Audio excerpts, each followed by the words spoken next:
Let's talk about the part of Christmas that no one wants to talk about. The people who spend Christmas alone.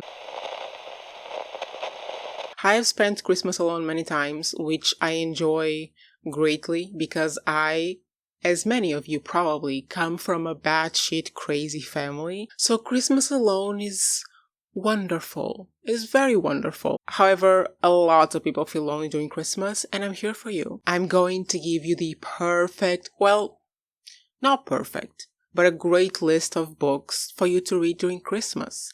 I will, obviously, also come back with a list of films and TV shows because we need media during Christmas. Even if you are spending Christmas with your family and you're going back home and you're facing all those people, maybe you need this list most of all. Obviously, anything that is just a fun read, something easy to get through, that gives you just a good vibe in your heart of hearts, just read it. For me, right now, it's Spy Family.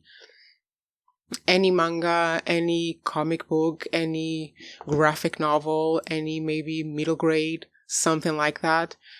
Get it out the shelf, go buy it, and keep it in your lap. Because sometimes the screaming and the shouting and the fighting can serve as white noise for you to read. These two go back to back because they're both from Naomi Novik, and she's excellent. These are two standalone I was about to say films. These are two standalone books. I think I read this one and then this one, but I think I prefer this one. They're great. This one is more wintry vibes and this one is more forest vibes. But this is, by the way, Uprooted and Spinning Silver. This will take you out of your ordinary reality and bring you closer to a magical, magical world where you can overcome challenges and defeat villains, and you can live in a fairy tale land of either woods or winter, which is also woods just covered in snow. This is the most wonderful, cutest thing to ever exist, and if you like philosophy and just can't remember a single thing you learned in school, me, did I finish my philosophy course in secondary school with an almost perfect grade? Yes. Did I remember any of it when I started reading this? No. Did I enjoy this and learn a lot about philosophy while reading it and have an existential crisis at the end? Yes. Do I still remember anything about the philosophers that I learned about in this book? No. But it's a great book. Okay, you cannot see what this is. Oh, by the way, this is Sophie's World by Jostein Garner. I think she's Swedish. This is actually in Portuguese, but I think it will be something like The Dreams of Einstein by Alen Lightman. This is the most wonderful thing ever. It's one of those books that just gives you a different perspective on life and allows you to see beyond your own life and your own circumstances, to see a bigger picture of sorts. And also, for me, this is great because this was a gift from a friend. It's a book that she loved a lot, and she gave it to me when I was having a rough time.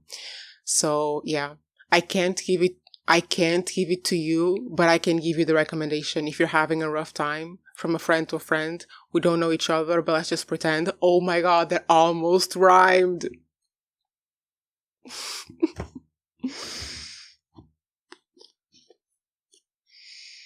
I feel like BookTube is acquainted with The Kingdom of Back and Mary Lou a lot, but I'm gonna keep it here because this is an incredibly magical... Oh, did I say the name of the book? The Kingdom of Back. This is an incredibly magical world of music and magic. It's the magical world of magic. But it follows these two siblings that are music prodigies in, I think, 18th or 19th century Europe. And is inspired by real facts. I'm not gonna spoil it to you. Just read the book and then you'll know. But I don't think it's a spoil, actually. Does it say in the back? Yeah. Two siblings, two brilliant talents, but only one Mozart. It explores the real life counterparts of the Mozart siblings, where we had one girl and one boy. The girl was the eldest. They were both music prodigies, and they were both beloved by the courts and the theaters and the rich people of Europe. But alas, the girl was a girl, and she was never allowed to continue with her music. It is speculated that she was just as good or better than the Mozart we know, which is Amadeus Wolfgang Mozart. But she couldn't explore her talent. She couldn't develop further. She wasn't allowed to compose past the age of 18 because she had to marry and have children. Now, I still think this is a cute read for Christmas because it is a wonderful story and it's not completely realistic. It has a magic world within it.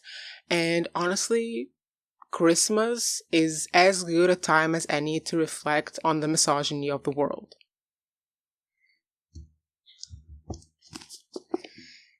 We can't do Christmas without John Green, right? Anyway, I don't think we would want to read any of his other books because we would just cry. We would just cry the whole night. So we're going to read this one. If you ever watched the Brotherhood 2.0 videos and then rewatch them and then rewatch them and then a few years later rewatch them again and then again and again, and eventually you just forgot how many times you ever watched those damn videos, this kind of feels like that. Like John is just doing another Brotherhood 2.0 video. It feels, I don't know how to explain it. It's just a wonderful book, and I'm pretty sure the audiobook is narrated by him. So just do that. Just put him in your ears. You know, when the white noise is going on in the background, just put this in and imagine you're having Christmas with John Green. Come on. Christmas is the time to be hopeful. And Christmas is the time to listen to the kids in our life because children are the wisest people in the world. They know. They know what's right and what's wrong. It's us, society, who taint them and poison them with rotten ideas about discrimination and abuse and just being mean overall. Because kids are in general just pure little angels. So why not read the most beautiful story ever made for children, which is made for everyone, by the way. This is a Portuguese copy. I also have one in French, but no English, because come on, it's Le Petit Prince.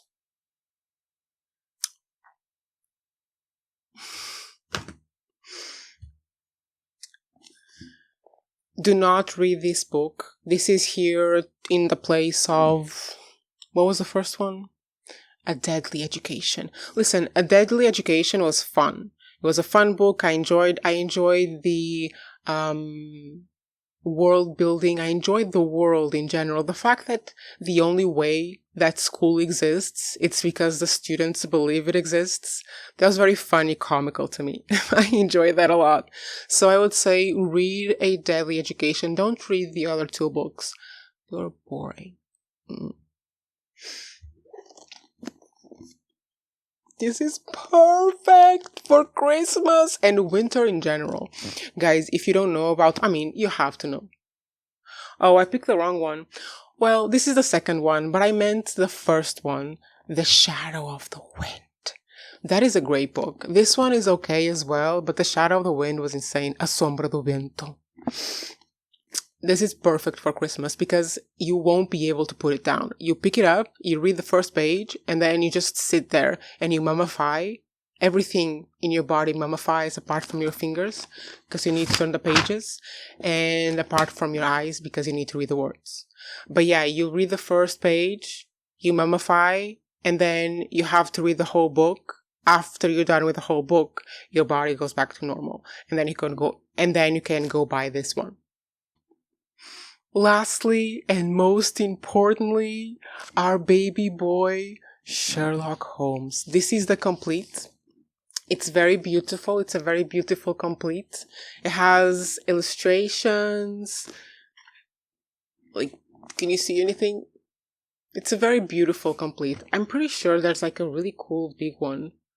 Where is it? Maybe the Hound of Baskerville? Do you know what's really funny?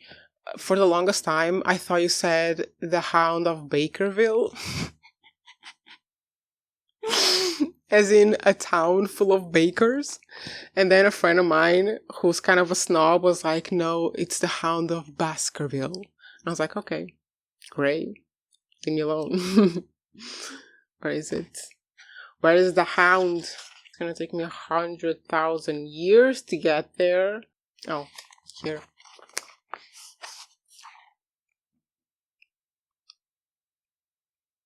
The Hound of Baskerville. Baskerville? I don't know. Baskerville. I don't know how to say it. It's just a fun story. If you ever think that the BBC adaptation of Sherlock is a little bit like a loose of an adaptation, you are wrong. In this book, like in the original books, there's one passage where I'm gonna read it to you. Wait a minute. I'm gonna read it to you. By the way, this is the best thing to do, like ever, just sit in front of a camera and read my favorite book passages, and then people will watch it. I found it. This is at the end of A Sign of Four, The Sign of Four. They finish the case and everything is done, and then Watson says this to Sherlock. The division seems rather unfair, I remarked. You have done all the work in this business. I get a wife out of it, Jones gets the credit. Pray, what remains for you? And Sherlock answers, For me, said Sherlock Holmes, there still remains the cocaine bottle. And he stretched his long, wide hand up for it. Like, BBC adaptation is a good adaptation. I heard it from the master first. And look at him. He looks like he does cocaine. No? Isn't this all the cocaine users in the world? Just rich bankers who are waiting to lose all their money because banks are corrupt? Doesn't it look like that? It looks exactly like that. Anyway, that's it. Hope you liked it. If you did, please leave me a like. It helps a lot. Comment. Actually, can you comment like your favorite Christmas reads? Not just like fairy tale, magical, wintry vibes, but the kind of books you read in Christmas to like keep you company. Let's help everyone who's spending Christmas alone and is feeling actually lonely and would rather not spend Christmas alone. Let's share some books. Let's make an online asynchronous book club for the Christmas loneliness of the world. Mother Teresa right here. Anyway, see you eventually. I'm gonna be right back in a second. Bye.